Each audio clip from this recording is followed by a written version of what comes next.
Boa tarde aos nossos inscritos, boa tarde aos nossos ouvintes.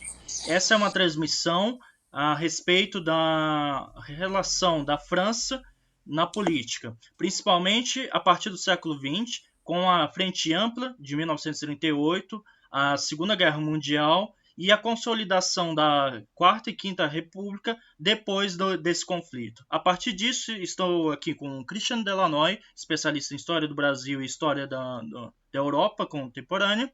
Estou aqui com Hugo Novaes, especialista em História Antiga, História da África e História do Brasil colonial.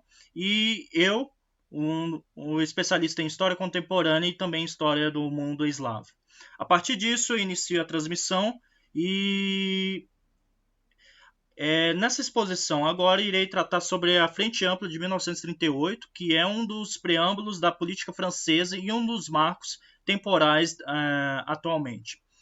Em meados da Primeira Guerra Mundial, a França se reorganiza após o conflito, de maneira que esse conflito acaba devastando a economia francesa, que foi impactada diretamente com os campos de batalha, sobretudo na parte norte e parte leste do país. Dessa maneira, o continente francês, que é bom frisar que é bom falar sobre um continente, porque são várias pequenas realidades dentro da França. Dessa maneira, o continente francês acaba sendo reorganizado, sobretudo com a desmilitarização da economia.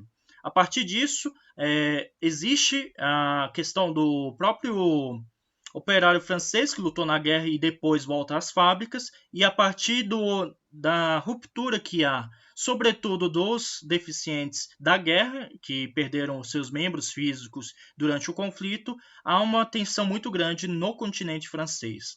A partir disso, a França se reorganiza nos anos 20, principalmente com a ajuda dos americanos, que acabam se tornando o pilar da economia capitalista nesse período de reconstrução. E em meados da década de 30, a ascensão dos movimentos fascistas na Europa, principalmente o fascismo italiano, que ascende na Itália em meados de 1922, com a marcha sobre Roma de Mussolini, e em 1933, a ascensão do nazismo na Alemanha.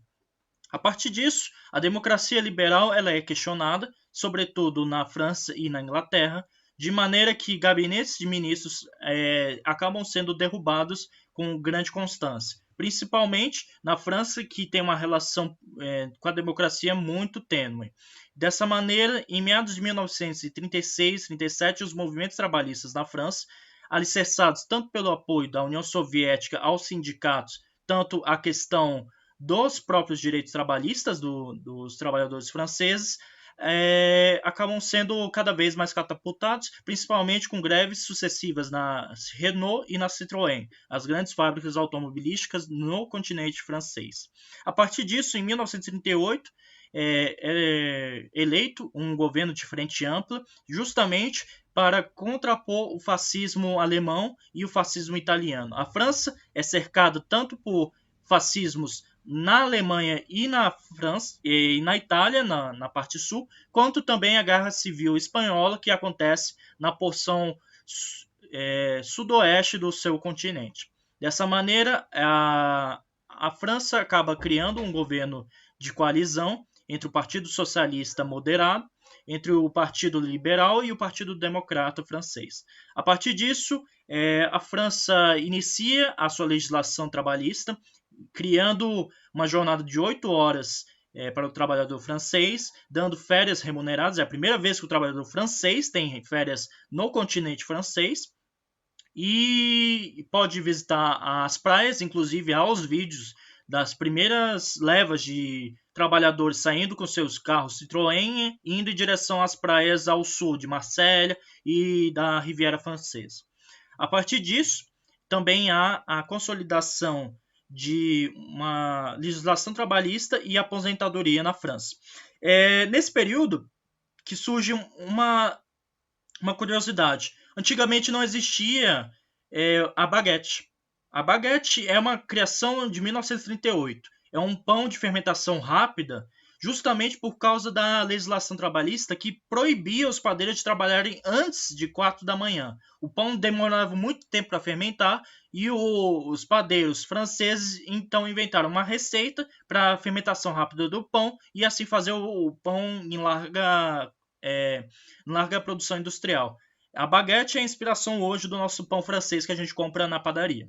De toda forma, em 1938 cria-se um governo praticamente atado a questões tanto da direita quanto da esquerda, e por ventura disso, a França não se envolve na Guerra Civil Espanhola, inclusive opta por sua neutralidade, muito embora tenha sido pressão inglesa do governo Clemenceau, quer dizer, do governo Chamberlain, e dessa maneira, em 1938, também a realização da Copa do Mundo na França, em que a Itália ganha essa Copa, de maneira que a França usa essa Copa como um pilar para a sua própria propaganda do regime.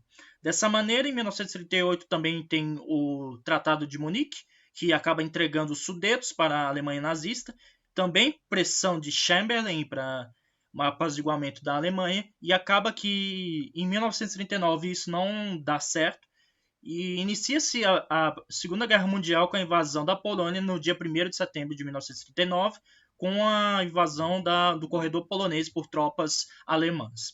Dessa maneira, a França entra em guerra contra a Alemanha nazista, e nesse ano de 1939 a 1940 praticamente não há embates, sendo chamado inclusive de Guerra dos Tolos ou a Guerra Falsa, que é literalmente quando a França opta por posições defensivas atrás da linha Maginot, que é um projeto monumental feito com o financiamento dos créditos de reparação da economia alemã durante a República de Weimar. Dessa maneira, em meados de 1940, a invasão da França pelas tropas da Wehrmacht, que contornam a linha Maginot e atravessam a região da Alsácia e também da floresta em questão. Dessa maneira, as Ardennes acabam sendo um corredor para os Panzers 3 e 4 da máquina de guerra nazista.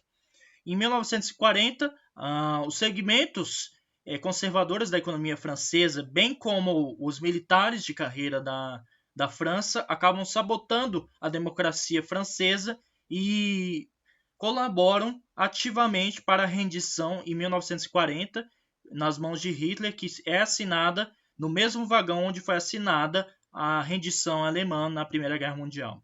Dessa maneira, a rendição nas florestas de Compiègne se torna uma grande tragédia nacional, com metade do país, a porção nordeste da França, sendo diretamente ocupada por tropas alemãs e com um governo alemão em vigor em Paris. Dessa maneira, cria-se um Estado colaboracionista na região sul da França, que é a atual França de Vichy, comandada pelo antigo general, herói da campanha de Verdun, Philippe Pétain. De maneira que Philippe Pétain é um dos responsáveis pelo segmento da extrema-direita francesa a ascender na política francesa em meados de 1940 até 1944, quando a França finalmente é libertada pelas tropas aliadas depois do dia D. Dessa maneira, eu abro o debate para os nossos colegas e eu gostaria de uma exposição do Christian Delanoë a respeito dessa questão da França de Vichy. Então, boa tarde, caros ouvintes do podcast, né? Só lembrando que não deixem de seguir a gente no nosso podcast e curtir nosso canal no YouTube. Alain, eu vou retroceder um pouco, porque você falou sobre a coalizão de 38, mas é importante lembrar que durante a década de 20 nós tivemos 3 políticos fundamentais que deram a orientação da França, né? Que foram o Raymond Poincaré, que foi primeiro-ministro na década de 20, que ele adotou uma política belicista contra a Alemanha, manteve uma posição intransigente contra a Alemanha. Ele queria fazer a todo custo valer o Tratado de Versalhes, né? Que foi inclusive, o Poincaré é um dos responsáveis da Primeira Guerra Mundial. Ele Poincaré, ele veio Não, ele já era primeiro-ministro durante a conflagração da Primeira Guerra Mundial. Aí depois, do Poincaré, então, o que aconteceu? Inclusive, foi durante a presidência dele que as tropas francesas ocuparam o Ruhr, né, que era o coração industrial da Alemanha, que depois o Hitler, quando assumiu o poder, retomou, né, e também depois do Poincaré, tivemos Gaston Doumergue, que, assim, ele manteve uma postura de auxílio, realmente os Estados Unidos ajudaram a França com dinheiro, só que a França também, nesse período, ela passou a ter um grande protagonismo internacional, afinal, a França foi uma grande promotora da Liga das Nações, inclusive com as nações recém saindo do leste europeu, como Tchecoslováquia, Iugoslávia, a Polônia. A França estabeleceu relações com essas nações, né? Só que se no campo diplomático, na política externa, a França estava indo bem, no campo econômico, a crise de 29 afetou duramente a França. Então houve uma reorientação, né? E aí surgem os outros dois nomes. Léon Blum, que foi o grande responsável pela concertação de 1938, e Pierre Laval, que mais tarde, com a ocupação nazista, se juntou à França de Vichy, e no final da guerra ele foi executado como traidor, pela resistência do De Gaulle. Então, foi o Léon Blum, né, que formou um gabinete de 36 a 38, que colocou a jornada de 40 horas, né, o controle estatal do Banco da França, ou seja, o Banco Central francês passou a ser gerido pelo governo, antes era uma iniciativa privada, né, e também a Frente Popular só foi rompida porque a França não apoiou a Espanha, né, no caso, o exército republicano. A França adotou uma postura de neutralidade, né? Então, porque há quem diga que se a França apoiasse o lado republicano espanhol, talvez Franco, mesmo com a ajuda do eixo, não teria ganhado a Guerra Civil Espanhola, né? Mas a França, então, ela estava já receosa, ela já... Havia um risco, né, da invasão alemã e da invasão italiana, se caso a França apoiasse o lado republicano, né? Sim, tanto é que a França, o próprio Léon Blum, ele se aproximou do Mussolini, numa tentativa de demover o eixo, entendeu? De usar uma carta contra o Hitler, pois nessa época a França já sabia que cedo ou tarde o Hitler estava sedento por vingança, que a Alemanha, cedo ou tarde, se eu tivesse uma guerra, ela entraria na França com tudo, como acabou acontecendo, né, a partir de 1940, em que as tropas alemãs invadiram a Holanda, a Bélgica e Luxemburgo, então abriram um caminho pela planície do norte da França à ocupação de Paris. As tropas alemãs fizeram que na Primeira Guerra Mundial, em vez de atravessar a fronteira da França direto, eles preferiram contornar pela Bélgica e pegar os franceses na retaguarda. O exército da Alsácia francês seria pego por trás. E os alemães, então, encurralariam a nata do exército francês, e assim foi. Então, aí o Pierre Laval, nesse período, ele saiu do governo, aí ele ajudou o Pétain a estabelecer a França de Vichy, que foi a França colaboracionista, que inclusive ficou com as colônias francesas, né? Inclusive todas as colônias francesas na África, na Ásia, né? E nessa época já tínhamos tipo, começando o conflito na Indochina, né? Que hoje são Vietnã, Laos e Camboja, algumas colônias na África também. Hitler tinha um plano de mandar os judeus para Madagascar, justamente porque Madagascar era uma colônia francesa controlada pela República de Vichy. E bastante isolada também no continente africano, né? Sim. Só o que aconteceu? Aí, o Laval, ele volta em 42, né? O Laval, ele permanece na França ocupada e ele começa a adotar uma política totalmente favorável ao eixo. Isso logo depois que a União Soviética entra na guerra. Então, Laval toma uma atitude contra os aliados. Então, aí o que acontece? Laval, os americanos, os soviéticos, ajudam a resistência francesa com fundos, né? Principalmente a União Soviética, elas armam os trabalhadores franceses, armam a resistência francesa, né? O Stalin paga tipo, a União Soviética dá dinheiro para os franceses. Os maquis franceses, a resistência francesa era majoritariamente feita de comunistas. Só em meados de 1943 e 44 que liberais e católicos aderem à resistência. E o De Gaulle comandando a resistência a partir de Londres, né? Então aí chega o dia D, o desembarque da Normandia, então é pela França que começa a derrocada do eixo, né? O dia D foi muito importante, pois fez com que o de Gaulle e a resistência ganhassem terreno na França e que o Pétain e o Laval fossem mortos como traidores após um julgamento sumário. Aí, depois de 45, temos a Quarta República Francesa. Eu não lembro lembrando que temos se o Pétain foi executado. Eu acredito que ele morreu de velhice. Tanto que ele é enterrado com honras militares pelo próprio de Gaulle. Né? Não, ele foi condenado à morte, mas depois teve a sentença comutada em prisão perpétua pelo de Gaulle quando já estava no poder. Sim. Ele morreu na prisão. Mas, enfim, aí em 45, né? Então, só lembrando que a França temos 5 repúblicas. A primeira república surgiu na Revolução Francesa, né? Que foi até a ascensão de Napoleão Bonaparte. Aí depois voltou o Império, aí durante tivemos a breve Segunda República, que foi o governo de Luiz Felipe, que se tornou presidente por 4 anos, e depois a monarquia foi restaurada com Napoleão III, sobrinho de Napoleão, que governou a França até 1870, quando houve a Terceira República, que aí teve a Comuna de Paris, teve a Guerra Franco-Prussiana, que aí que começaram os problemas da França com a Alemanha, que a rivalidade entre franceses e alemães atingiu o ápice. Aí a Terceira República, ela durou até a Segunda Guerra Mundial. Aí tivemos a Quarta República, que foi o período de reconstrução da França, até que em 58, com a questão colonial já no auge, com a questão do Loire e tudo mais, de Gaulle assume firmemente o governo francês e estabelece as bases da atual política francesa, né? Então, o sistema político. Lembrando que a França é uma república semipresidencialista, né? Então, o sistema político francês é algo particular, não particular, mas algo tem umas especificidades, né? Temos um presidente na França, só que quem governa é o primeiro-ministro. Só que o presidente não cumpre apenas funções cerimoniais, né? Como uma república parlamentar, o presidente ele divide poderes com o primeiro-ministro, né? É um pouco parecido com a Rússia do Putin, né? Embora seja o esquema, é o Putin que, né, ele tem o primeiro-ministro dele, só que, claro, na Rússia o primeiro-ministro é totalmente submisso ao Putin, que é o grande dirigente, né? Não, só para fazer a comparação, que o sistema político russo, depois da queda da União Soviética, se baseou muito no sistema francês, né? Mas isso é para outro assunto, né? Então, aí depois, 45, a França de Vichy termina, de Gaulle ganha o governo, né? Aí, então, aí o que acontece?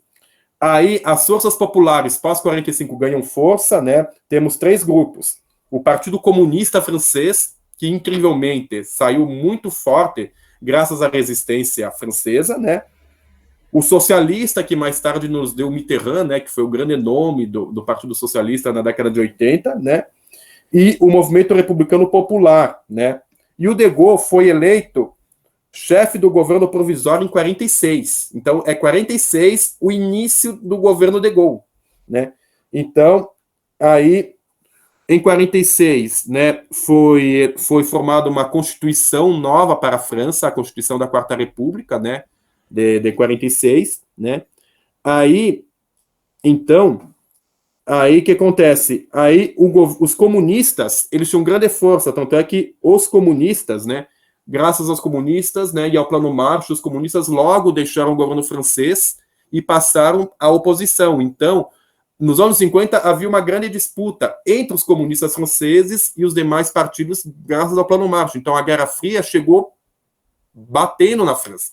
Chegou batendo. A oposição comunista... A França e a Itália tinham um grande risco de virarem países comunistas. Mais a Itália do que a França. A Itália tinha um partido comunista mais organizado. Tanto é que, na divisão do Cortina de Ferro, né, por pouco, né, houve negociações, né? A Grécia quase virou comunista também, mas foi uma guerra civil que, né, que dizimou, acabou mantendo a monarquia grega sob o regime capitalista, mas enfim, né? Aí, a partir dos anos 50, vem a questão colonial, né? Aí, então, o de Gaulle, aproveitando ao enfraquecimento da oposição comunista, graças ao Plano Marshall, ele forma o Rassemblement du Peuple Français, ou seja, reagrupamento do povo francês, um partido majoritário, centrado na figura do de Gaulle, e ele passa a comandar a política francesa a partir dos anos 50, né?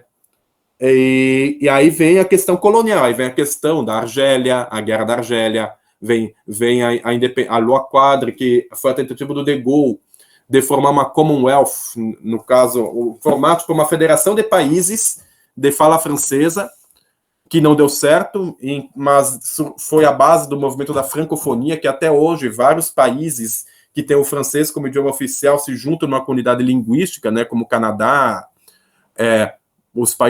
vários países africanos como Chad, Mali, Mauritânia, Senegal, Madagascar, enfim. A Argélia saiu, mas o próprio Vietnã também faz parte da francofonia, mas enfim... A Guiana também faz, não faz? Que a Guiana é território francês, então não é um país independente. A Guiana é a França, inclusive, por curiosidade, o país que a França tem maior quilometragem de fronteira é com o Brasil, graças à Guiana Francesa. A França é o Brasil é o país que tem mais fronteira com a França do que qualquer outro, até na França metropolitana. Só o Amapá sozinho já faz fronteira com a França mais do que Itália, Bélgica, Alemanha, enfim, os países vizinhos, Espanha, né? Mas, enfim, aí na questão colonial... A Amapá é a Guiana brasileira, né, no final das contas, né? Tanto é que era chamada de Guiana Portuguesa nos tempos coloniais, mas, enfim... aí na questão colonial também, em 58, tem a Loi Quadre, que é proclamada no mesmo âmbito da Quinta República, em que o de Gaulle assume o poder. Aí em 58, então, começam os processos de independência das colônias africanas. Lembrando que os franceses sofrem uma pesada derrota em Dien Bien Phu, que lá na Indochina Francesa, que foi a independência do Vietnã, e que está no cerne da Guerra do Vietnã, né? Que depois os Estados Unidos entraram, né? Mas as origens da Guerra do Vietnã não estão nos Estados Unidos, está na derrota francesa, quando o exército de Ho Chi Minh derrota os franceses, porém os franceses, com o apoio dos americanos, eles criam um estado fantoche, o Vietnã do Sul, que aí o Vietnã é partilhado, aí depois dá origem à Guerra do Vietnã, que no final culmina com a vitória do Norte. Mas enfim, aí em 58 temos a independência da Guiné, o primeiro país africano a se tornar independente sem banho de sangue. Aí, em 60, a maioria das colônias francesas segue o passo das colônias inglesas na África, né? 1960 é o ano da África, pois uma vez que todas as colônias europeias, todos os países africanos que eram colonizados pela Inglaterra, pela França, pela Bélgica, se tornam independentes. A exceção é Portugal, né, que, graças ao salazarismo, ainda insiste em manter o Império Colonial Português, né, e isso lhe causa um isolamento e guerras civis em Angola e Moçambique. E aí temos a guerra na Argélia, né, foi quando, a partir de 58, a resistência argelina começa a atacar posições francesas na Argélia, né. Aí, com isso, os colonos franceses pedem ajuda do governo francês, que ele manda, né, armas, né? A França quer mostrar que ainda manda no mundo, uma vez que, ao mesmo tempo em que inicia a guerra na Argélia, a França também sofre uma pesada derrota em Suez. Lembrando que, quando o Nasser nacionalizou o canal de Suez no Egito, França, Inglaterra e Israel lideraram uma coalizão para manter a companhia do canal de Suez. Porém, Estados Unidos e União Soviética disseram não, e isso, então, foi uma humilhação para a França, né? As potências recém-saídas da Segunda Guerra Mundial derrotando a velha potência, que a França ainda achava que podia botar ordem no mundo, né? Mas aí foi quando a França, vamos dizer assim, caiu a ficha da França, que ela já não era mais a potência cultural, a potência política que era no começo do século XX, né? Aí, então, teve a Guerra da Argélia, tivemos torturas, execuções, inclusive o general francês Paulo Sorès, né, que fez técnicas de tortura na Argélia, que torturou milhares de argelinos, mais tarde foi adido militar da França no Brasil e ensinou tortura para os agentes da repressão aqui da ditadura. E aí, nos anos 60, o de Gaulle ainda, né, olha, a França saiu da OTAN. A França fez parte da OTAN, aí em 66 o de Gaulle, cansado, cansei de ver a França, eu não vou mais me obedecer aos Estados Unidos, eu vou sair. E a França pegou e saiu da OTAN.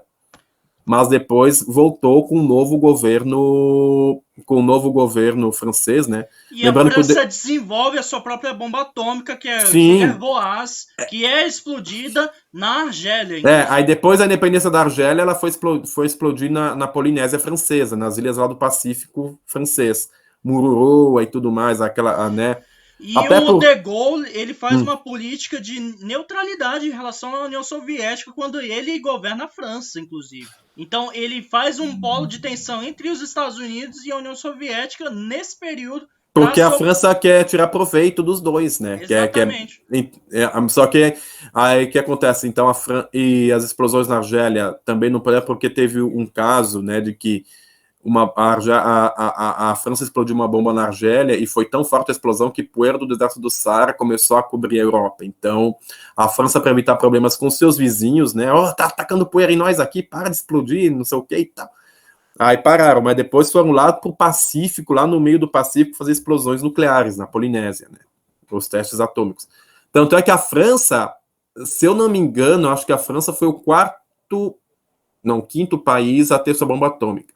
Primeiro foram os Estados Unidos, depois a União Soviética, aí a China, a Índia, né? Por causa da guerra contra o Paquistão, e depois a França. Né? Eu acho que o Reino Unido e os Estados Unidos desenvolveram juntos a bomba atômica. Por isso que o Reino Unido é a segunda potência a ter a bomba. Não, na verdade, eu acho que foi a União Soviética que ela desenvolveu em resposta aos Estados Unidos. Sim, que aí foi a questão o roubo de tecnologia, mas o Projeto Manhattan é conjunto entre o governo do Reino Unido e o governo norte-americano. Tanto é que os soviéticos estouraram a Tsar Bomba nos anos 50, né? Que foi a maior bomba atômica já detonada na história da humanidade, né? Enfim, mas aí depois o Israel, enfim, o mundo nos anos 60 chegou à beira do colapso atômico, tinha a crise dos mísseis, né? Aí nos anos 60 o De Gaulle, além de peitar os Estados Unidos e a União Soviética, queria tirar proveito, ele sofreu um baque, pois em 68 teve as revoluções, os movimentos estudantis, teve, né, a rebelião dos costumes, as mulheres defendendo as pautas feministas, aí o De Gaulle ficou associado com aquele conservadorismo machista, arcaico, né? Então, muitos políticos aproveitaram, e o De Gaulle também já estava com quase 80 anos, então o De Gaulle, tipo, foi taxado, o velho que manda, né? A figura o De Gaulle passou a ser associado, o herói passou a ser associado a um conservadorismo retrógrado, né?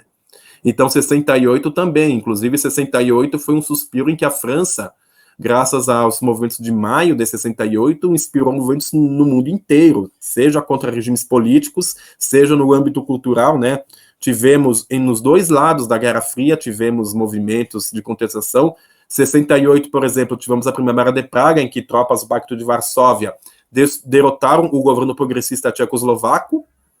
Aí, em 68, tivemos o massacre de Tlatelolco, no México, em que estudantes protestaram contra o governo mexicano, e foi lá e massacrou os estudantes na praça de Tlatelolco. Aqui no Brasil, tivemos a Marcha dos 100 mil contra a ditadura, que, inclusive, 68 foi o ano em que a ditadura brasileira endureceu com a AI-5, né? Enfim, então 68 foi um ano chave, não só para a política francesa, mas para a política mundial. 68 é um ano que não acabou. Até hoje, a política internacional é moldada por 1968. Aí vocês querem fazer um aporte sobre 68, alguma contribuição? 1968, a gente tem que considerar que o De Gaulle, ele é considerado como se fosse o patriarca da República Francesa. Patriarca no sentido pejorativo mesmo. Sim. Sim, do velho que controla a República Francesa, né? Então a juventude francesa inicia uma greve nas universidades contra a legislação que impunha que os dormitórios fossem separados. Então essa questão dos dormitórios, por exemplo, o cara queria levar a namorada, não podia levar para o seu dormitório porque existia um decoro. E a partir disso, os estudantes acabam fazendo o levante contra a França e muitos dos personagens que hoje estão na política brasileira estavam em 68. Seja o Fernando Henrique Cardoso, seja, sei lá, o César Maia, o Gabeira, estavam todos lá em 68 e ficaram na política por causa de 68. Então, há o levante dos operários, há o levante também dos estudantes, e isso vai reverberando por toda a Europa, pelos Estados Unidos e também pelo Brasil, por tabela. Mas 68 também é o momento em que a República Francesa ela acaba assumindo a geração do pós-guerra dentro do cenário político. Sim, tanto é que... E é nesse período que começa o Partido Socialista de Mitterrand a ter força contra o gaullismo, né? O De Gaulle. Na verdade, o gaullismo, ele foi... O De Gaulle deixou o poder em 69, aí um ano depois, em 70, o De Gaulle falece, né? O Charles de Gaulle falece aos 80 anos, aí no lugar do De Gaulle entra Georges Pompidou, que governou por 5 anos, né? Quis prosseguir o degaullismo, mas os movimentos populares estavam em alta, de 68, uma juventude estava consciente. No cargo. O Pompidou, ele morre. Não, o Pompidou, ele, na verdade, ele completa um mandato que era do De Gaulle. Aí, em 74, temos eleições, aí é eleito o Giscard d'Estaing, que é um neoconservador. O Pompidou, né? Ele morre no cargo e o Giscard, ele ganha a eleição depois. O Giscard d'Estaing, que aí é que ele começa, né, o conservador, que aí ele se aproxima dos Estados Unidos, ele começa a querer, ele vai ser um dos, vamos dizer assim, ele vai defender uma política mais europeia, né, vai ficar na linha mais moderada, o Giscard morre ano passado de Covid. Morreu ano passado, morreu. E ele foi um dos responsáveis por criar o Museu do Orsay, na França. Aí o Giscard, só que é um governo assim que, assim, devido à crise do petróleo, é um governo em que a França mantém uma posição assim, que a França, ela reconhece que não é mais protagonista no mundo, que ela meio que se ajoelha perante a influência norte-americana, sobretudo, né? Aí em 81 temos a vitória avassaladora do Partido Socialista, que aí entra em cena o Mitterrand, que governa a França por 14 anos. E o Mitterrand, apesar de ser socialista, ele reafirma um pouco, né, as políticas lá trabalhistas, mas o Mitterrand, ele não é que ele seja, assim, amigo dos regimes comunistas. Ele é um socialista moderado, né? Até porque ele colaborou com a República de Vichy quando ele era funcionário público na década de 40. Então, era um socialista moderado. Vamos dizer, hoje no Brasil seria algo equivalente ao PSB hoje, entendeu? Aquela social-democracia, centro-esquerda, né? Então, o Mitterrand era isso. Só que o Mitterrand, como pode ser, ele aproveitou para fazer uma certa oposição ao Reagan e à Thatcher. Então, uma rivalidade franco-britânica voltou a ressurgir um pouquinho nessa época, graças porque a Thatcher era neoliberal, o Mitterrand não. Aí, então, a França queria se mostrar tipo como uma líder do mundo progressista, mas excluindo a cortina de ferro, tipo, países de esquerda, porém com governos sociais-democratas, mas que não eram adeptos da cartilha neoliberal do Reagan e da Thatcher, né? Aí fez sucesso, né? A França manteve os sindicatos muito fortes durante o Mitterrand, né? Ao contrário da Thatcher, que desmobilizou os sindicatos ingleses, né? Ele manteve a França, né, uma linha mais popular, mais, né, assim, com os sindicatos fortalecidos, tanto é que até hoje o movimento sindical francês é fortíssimo. O Mitterrand fortaleceu a CGT, né, que é a principal organização trabalhista da França, que reúne os maiores sindicatos da França. Então, até hoje, o sindicalismo na França é muito forte e tem influências na atual política francesa.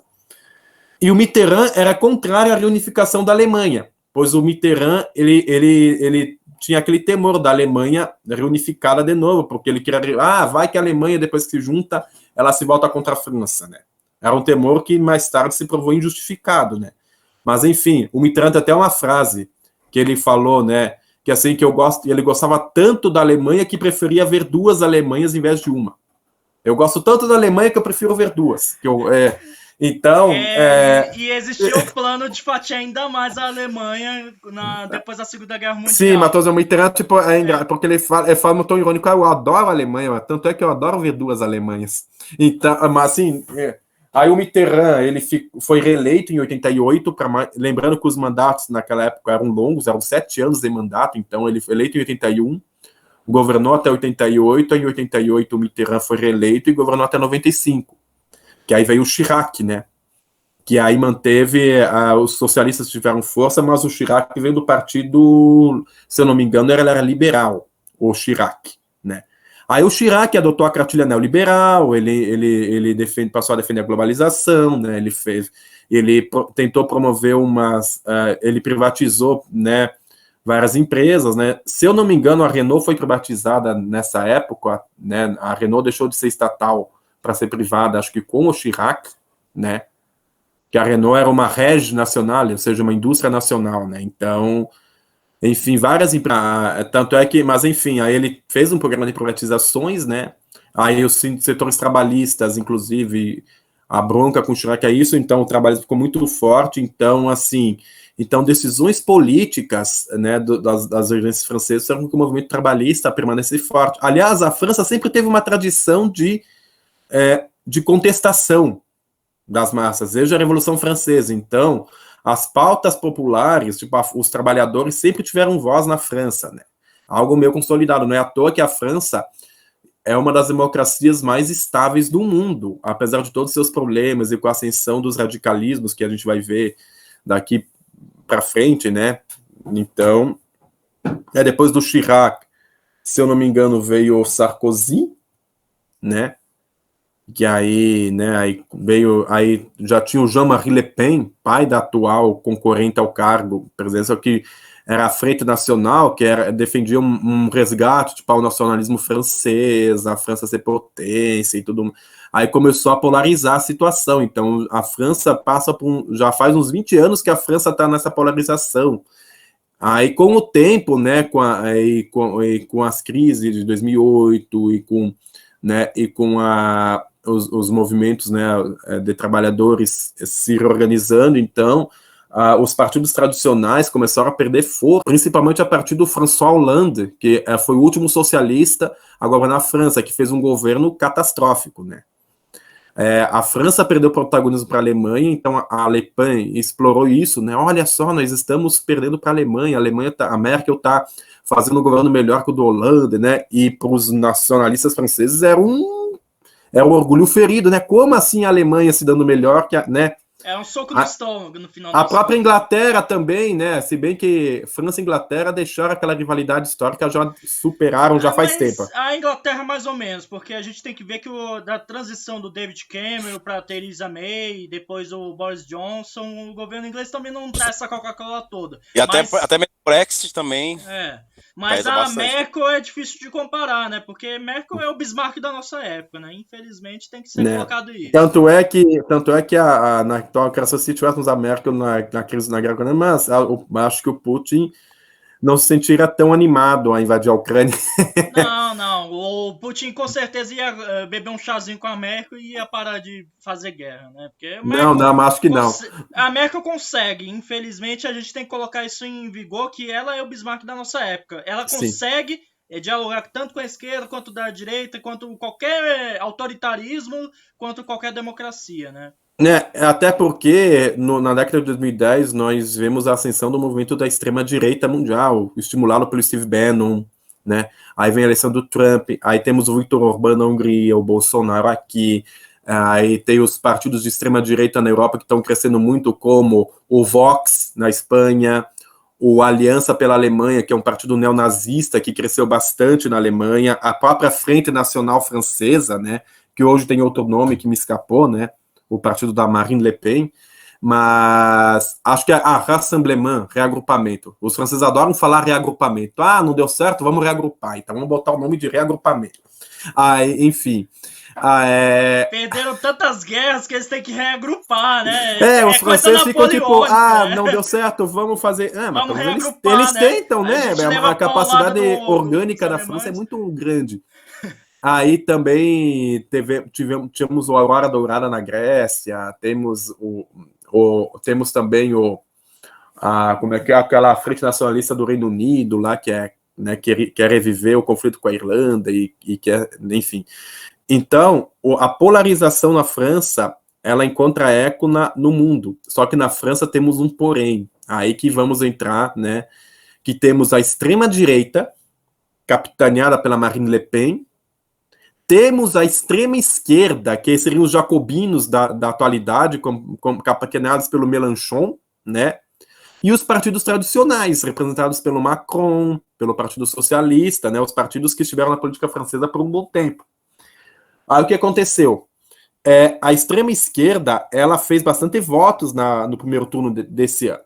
Quase 30%. O Mélenchon, né? A extrema-esquerda e a extrema-direita fizeram bastante votação, e os partidos tradicionais caíram em desgraça. Tanto o socialista quanto o Partido Liberal, eles não fizeram tanto, né? Até porque o Macron não está diretamente ligado a esses partidos. O Macron é de outra frente mais democrática. Mas aqui eu contextualizei, acabei indo, mas se vocês querem atrasar um pouco a conversa, contribuindo com alguma coisa. Não, eu queria falar um negócio que eu acabei perdendo tempo aqui, que vocês foram falando, mas voltando um pouquinho pro De Gaulle, que se você for parar pra pensar, ele é um dos últimos remanescentes, digamos assim, da Segunda Guerra, ele foi o que durou mais tempo, né? O Stalin morreu, o Churchill saiu de cena, o Roosevelt morreu, e o De Gaulle, ele continuou quase, o Brasil estava entrando na ditadura militar e ele ainda estava presidente da França, para você ver quanto tempo, após a Segunda Guerra, ele ainda continuou no poder. O Vargas, que também era, no caso aqui, o representante do Brasil, também saiu, voltou depois, mas depois teve que se matar, e o De Gaulle continuou firme e forte. Então isso mostra um pouco de como é que é a política francesa, é uma política bem... foi muito forte controlada, né, durante o pós-guerra, dadas as colônias, dada toda a situação que a França viveu no pós-guerra, que foi uma situação bastante conturbada, Revolução da Argélia, a Indochina, como o Chris falou. Um outro comentário que eu queria fazer aqui também era quando vocês falaram do Chirac, que ele falou que ele privatizou a Renault. Mal sabia ele que 20 anos depois a Renault seria presidida pelo brasileiro que teve que fugir escondido no avião. O Carlos Ghosn, né, da Nissan. Para não ser preso, né? Acho que talvez, se ele soubesse disso, acho que não teria privatizado. Não, e para sobreviver ainda, a Renault teve que recorrer à Dacia, a romena, né? Porque Renault mesmo, só na França, marcando no fora do mundo, tipo, os carros da Renault, tipo, Duster, Sandero, tudo carro romeno, né? Então, assim, eu acho que deveria ter pensado, putz, se eu soubesse que a Renault seria produzida por um brasileiro e a gente ia depender de uma marca romena para vender nossos carros, a gente não ia privatizar, né? Então, assim, eu acho, então, se a gente quiser falar sobre a política francesa atual, na outra live, como o Alain bem frisou, eu acho que, assim, se alguém tiver mais algum esclarecimento acerca da política francesa anterior, mas a gente pode, assim, podemos encerrar, né, afinal já estão em 56 minutos de chamada. Se a gente não acaba, o Google acaba pra gente, né? Pra encerrar, eu queria que vocês falassem um pouco, que eu sempre tive curiosidade, da relação principalmente do Sarkozy com o Lula, né? Que eles eram bem unha e carne durante muito tempo, durante os primeiros governos do Lula. Sempre a gente vê a imagem, era Obama, o Lula e o Sarkozy, né? Então o Brasil realmente esteve bastante ligado com a França durante o governo Lula. Porque é mais pela versatilidade do Lula do que pelo empenho do Sarkozy ou do Obama, porque o Lula é um grande articulador político. O Lula é inegável que ele é o maior articulador político do Brasil vivo. E na época o Brasil estava surfando na onda das commodities, né? O Brasil estava se desenvolvendo bastante, estava se tornando a sexta economia do mundo, superando a própria França, inclusive, né?